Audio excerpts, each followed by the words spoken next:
Thank you for coming. This is a follow-up from the March 4th meeting that we had concerning the I-70 redevelopment.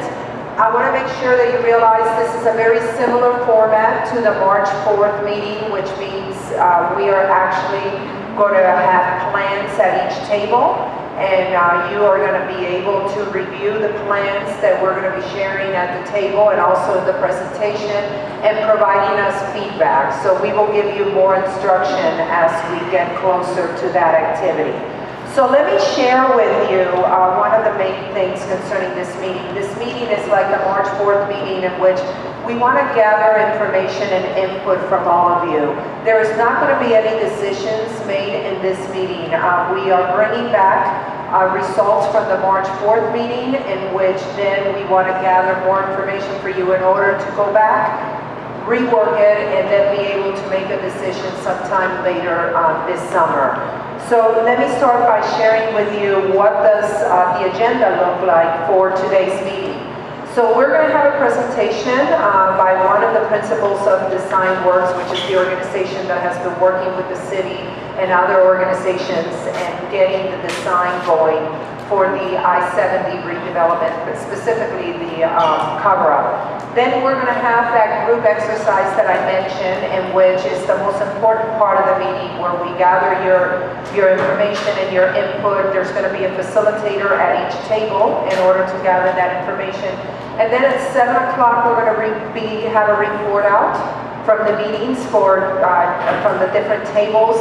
Depending on time, we may only ask one table to give the report out, but the key thing is that all the information is going to be gathered at the table and it's going to be considered. So if your table doesn't have a report out, that doesn't mean that your information is not going to be taken into account. And then we will close the meeting with some next steps, and as always, we will have a quick raffle of some King Soopers cards for all of you. Well, not for all of you, we only have 4.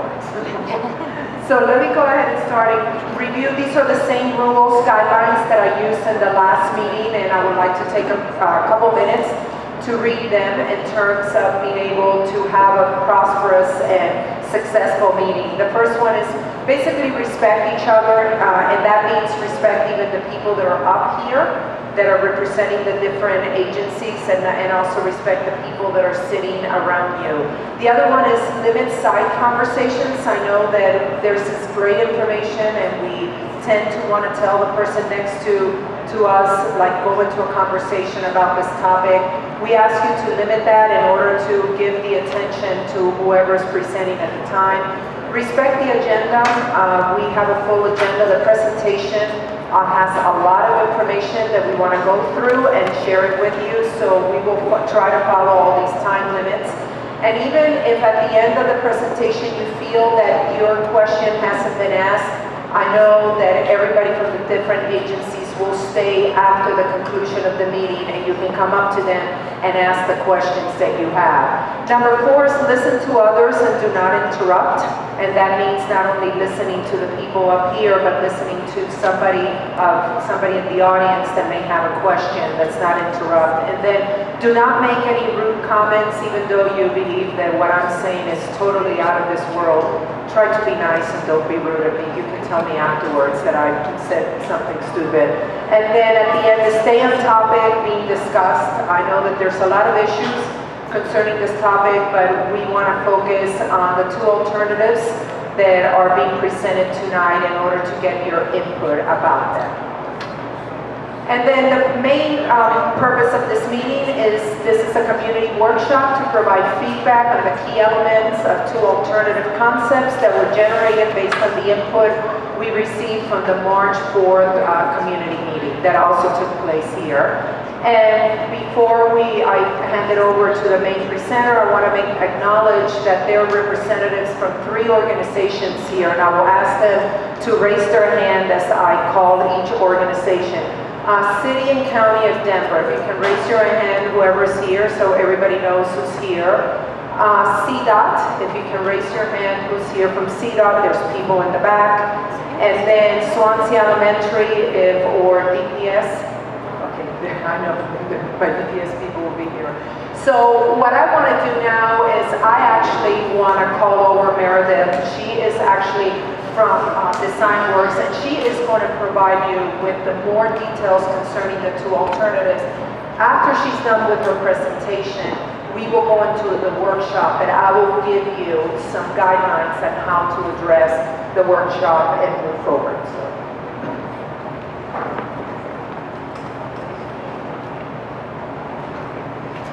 Thanks, Elizabeth. Well, welcome everyone, and for those of you that just got here, feel free to take a seat at the tables. We're going to be doing some small group exercises and discussions after I go through this presentation. So there's food in the back, and again, thanks for coming.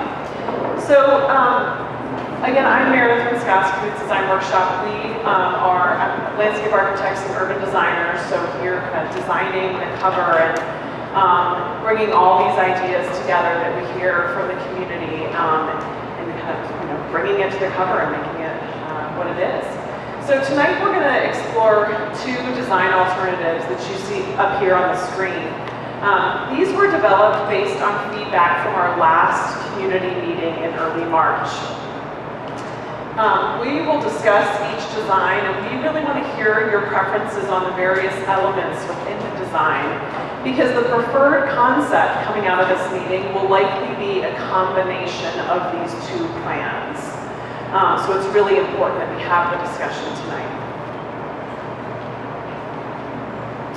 So I know this is really hard to see up on the screen, but these are the 5 key elements that we're going to be talking about tonight.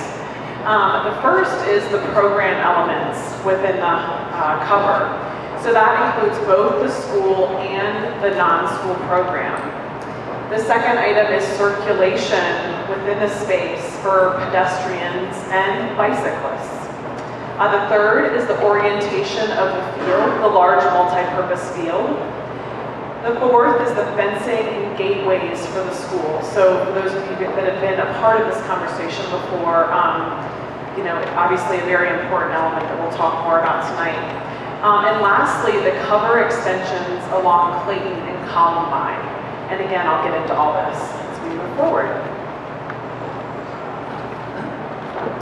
So after I present the key elements of the alternatives, again, we're going to break up a discussion at tables. And you're going to rank these elements on scorecards, and it's your chance to give a feedback. So you'll see those scorecards when I finish up. After tonight, we're going to tally all the results and develop the preferred concept based on that tally. So it's really important that you guys share what you think tonight, because that's how we're going to determine the preferred design. And then the preferred plan will be released later this summer. So if you signed up and you provided your email when you walked in, we will be in contact with you about when that plan will be released. So what did you guys tell us last time? Well, again, we met on March 4th to talk about what program elements you wanted in this space.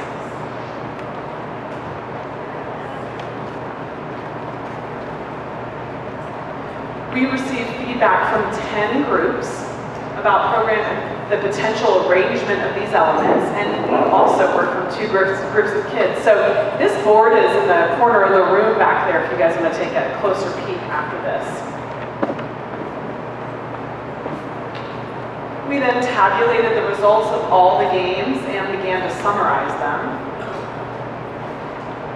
And we found that in addition to the school program, of the elements of a multi-use field, playgrounds, parking and drop-off, every table said that they wanted a flexible plaza space, a boulder wall, an amphitheater, picnic space, a splash pad, restrooms, and space for community events.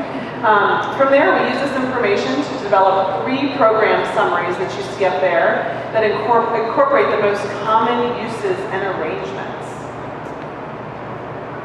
We then developed the program diagrams that were presented to the Community Advisory Committee, who's been working with us a little bit more closely on these ideas.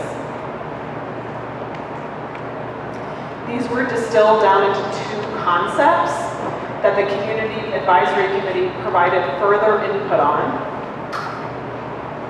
And then we have the two further refined concepts that we'll discuss tonight. So again, we're going to go through these 5 key elements tonight for each of the plans. And you can see the 2 alternatives up on the screen. The first thing is the program. So the intent of the program is to meet the needs of the school and also the desires of the community. So this is alternative one you see up on the screen. And what you see here highlighted are the elements that relate to the school program. The program for the school is the exact same in both alternatives. However, the location of the program is slightly different, and I'm going to walk through it. So parking is located up here along 47th in the northeast corner. You have the ECE playground and larger playground areas south of the school. The large multi-purpose field is oriented east-west. And there's also a community garden here by the entrance of the school. So the school's entrance currently, many of you all know, is on the west side of the building. It will be moving to the east side of the building to relate to the cover and the greater public space. The non-school program is what you see here highlighted on the screen. It's organized around some key plaza spaces that are along the edges of the space to provide areas for community gathering. You can see one here along the northern frontage road in Clayton, and one here where Elizabeth meets the cover of the public space.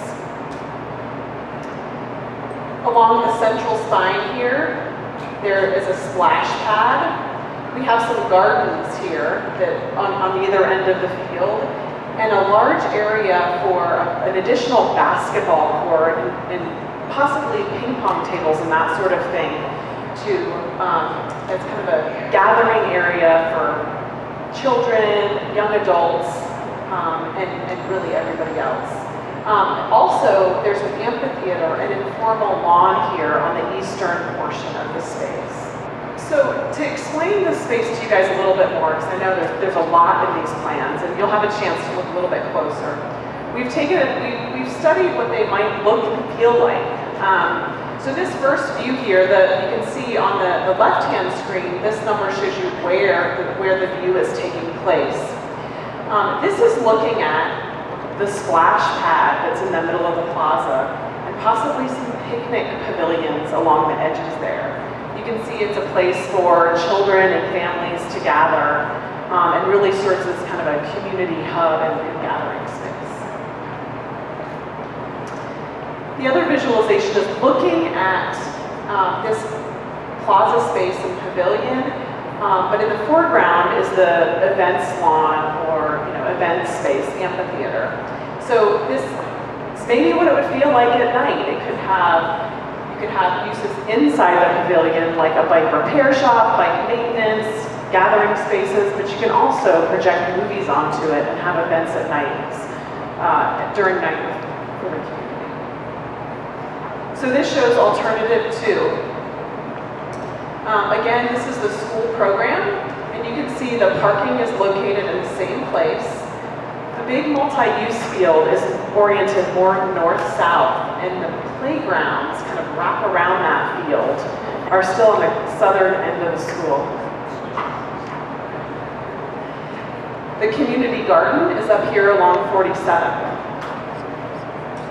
For the other non-school program elements, you can see that in the central area here, there's one large plaza in this alternative with a splash pad in it and a large pavilion. We have garden spaces around it and a small top lot and play hills for kids. So this alternative, in contrast to the other one, has a top lot, so a playground for the young ones that maybe aren't in school during the day, and kind of a playful outdoor area with little hills for them to play on. We have a smaller amphitheater and community gathering space along this edge, and gardens on the southwest corner. So circulation, we know this is a really important part of all good public space. And the success of the school in the public space is really dependent on the ability of the community to safely get here. We've heard a lot about safety in the neighborhood. So you can see a little bit in orange on the edges of the space, the idea of enhanced crosswalks, safe crosswalks to get people to the space. We also know that in green, there are existing bike routes, which are really important in connecting people to the space. So the lines within the park, the pink lines, the solid pink lines represent the main circulation routes. So the big paths for people to walk on and little kids to ride their bike on and that sort of thing. The dashed pink lines shown here represent limited circulation. So those are paths that are open to the public outside of school hours, but during the school day, they're closed because they're within the school grounds. The blue lines represent kind of secondary circulation, so paths that are a little bit smaller. This shows the parking strategy within the space. So the big orange box here represents the parking for Swansea Elementary. The bus drop-off is located along 47th, and the shuttle drop-off is along Columbine, and those are needs for the school that must be accommodated in this space. Additionally, all these orange lines you see around the cover, those are additional on-street parking spaces that are not there today. So we're providing additional parking for the cover and also meeting the needs of the school. All of this is the same in both alternatives because the way the school circulates and the parking needs for the school is not something that is something that DPS and Swansea Elementary need. It's a requirement, and so both alternatives address them in the same way. Just diving into the circulation of the school a little bit more, the yellow lines here represent the school drop-off because the front door is again here on the east side. So the cars enter here along 47th and they can either exit on 47th or further to the east. And part of the reason for this layout is for the safety of the children and all pedestrians because it minimizes conflict with pedestrians and cars. So circulation for alternative 2. Again, the pink lines here represent the main circulation routes within the space. You can see we have a strong north-south connection and a strong east-west connection. The pink dashed line right here represents circulation for the public outside of school hours, and it's limited, or it's only for school use during school hours. And finally, the blue lines represent secondary circulation. So you can see the parking strategy is the exact same in this alternative as the previous one, as well as the drop-off at Swansea Elementary.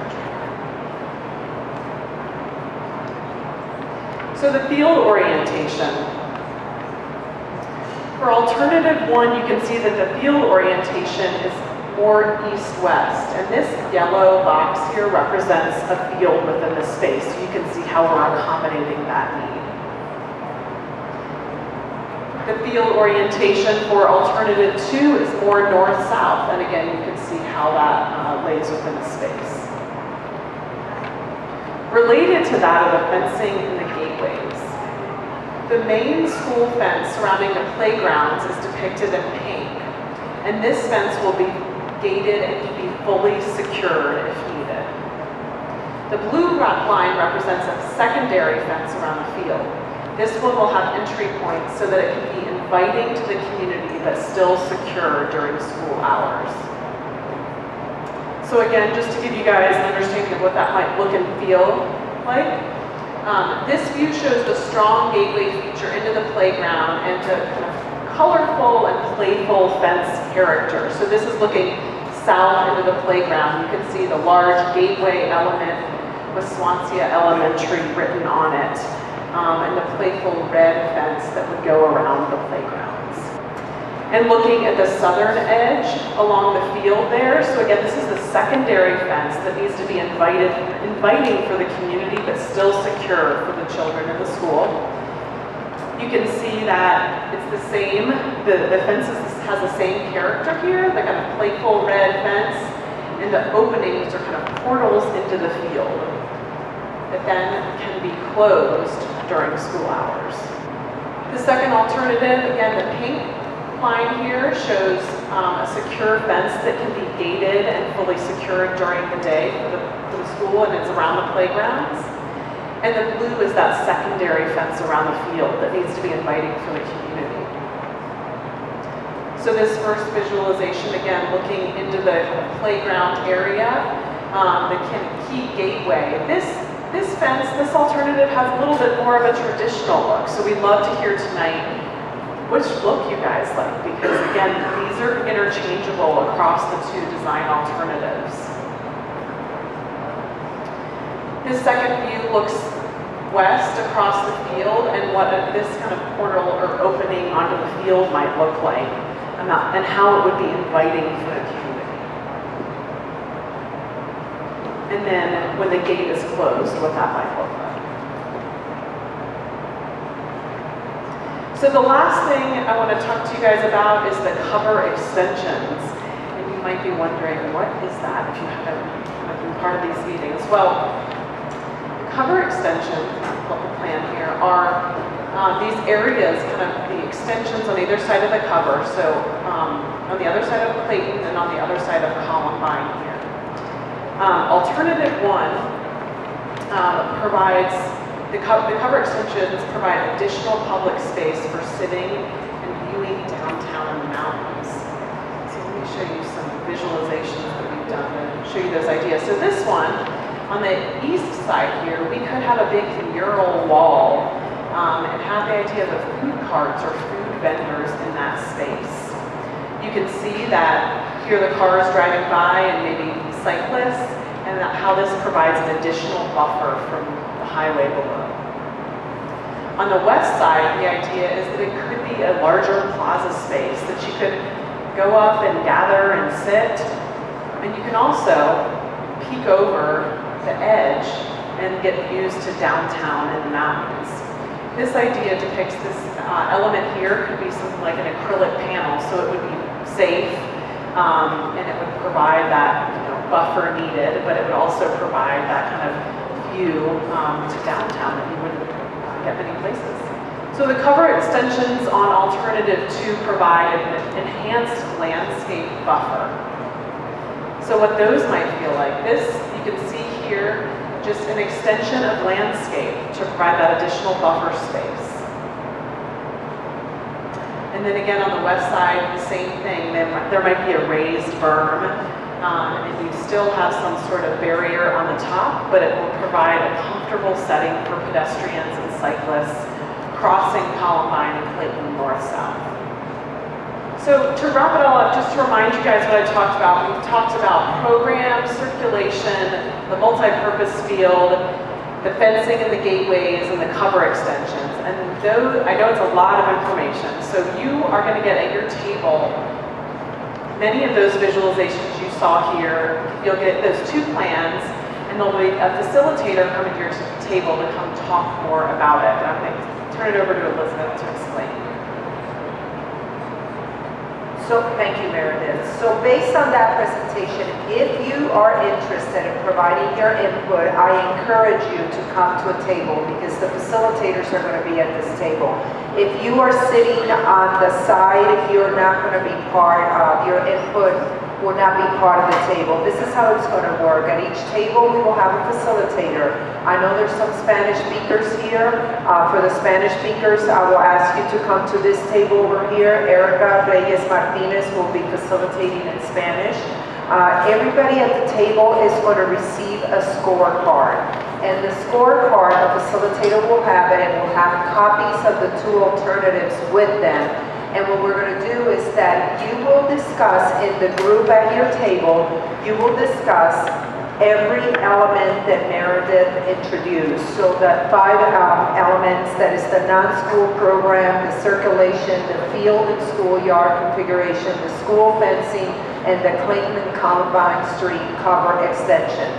So you will have a discussion as a group concerning this, and basically what you would do is you individually, you as a person, you will fill out and you will rank each alternative. You will rank it 1, 2, 3, 3 being the best and 1 being not that great.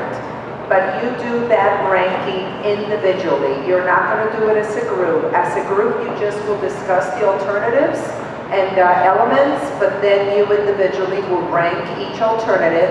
And then we also ask you, as you can see it, there's a column that says explanation. If you can take a couple of seconds to explain why you gave it a ranking of 3, or a ranking of 1, or a ranking of 2. So the ranking of 3 is that you really like this element, you like how it's presented in this alternative, and that's why you're going to give it a 3. If you do not like how the element is presented in the alternative you're discussing, then you give it a ranking of 1. So what we have is we actually going to have half an hour for you to do this work at your respective tables. Can the facilitators stand up? Who are the facilitators?